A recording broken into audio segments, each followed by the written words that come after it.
Hello everyone, welcome to Daksh IQ YouTube channel. అసురరాజైన మధువు మహా శివభక్తుడు.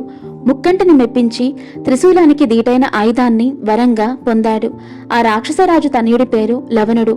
అతను వారసత్వంగా తండ్రి నుంచి ఆ ఆయుధాన్ని అందుకున్నాడు. ఆ అసురశక్తితో ముల్లోకాలను పీడించేవాడు.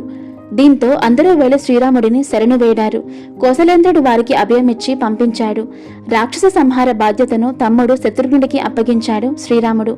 తోబుట్టువు పోరుకు బయలుదేరుతున్న సమయంలో శ్రీరాముడు ఇలా చెప్పసాగాడు: శత్రువు మహాబలవంతుడు.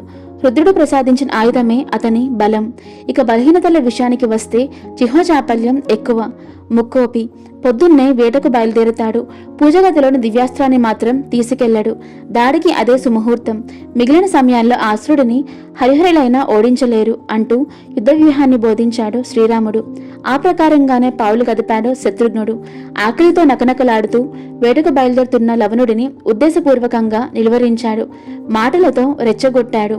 అందులోనూ ఆకలి విఘ్నతను చంపేస్తుంది. దీంతో అసురుడిలో వివేకం లోపించింది. బలాబలాల సమీక్ష చేసుకోకుండా మొండిగా తలబడ్డాడు. శత్రుఘ్నుడి శరాగతాలకు కుప్పకూలిపోయాడు. కొన్నిసార్లు శత్రువు మనకంటే శక్తివంతుడు కావచ్చు. అంత మాత్రాన ఓటమని అంగీకరించకూడదు. అతని బలహీనతల్ని మన బలంగా మార్చుకోవాలి. పరిస్థితుల్ని అనువుగా మలుచుకోవాలి. విచక్షణ అంటే అదే కదా.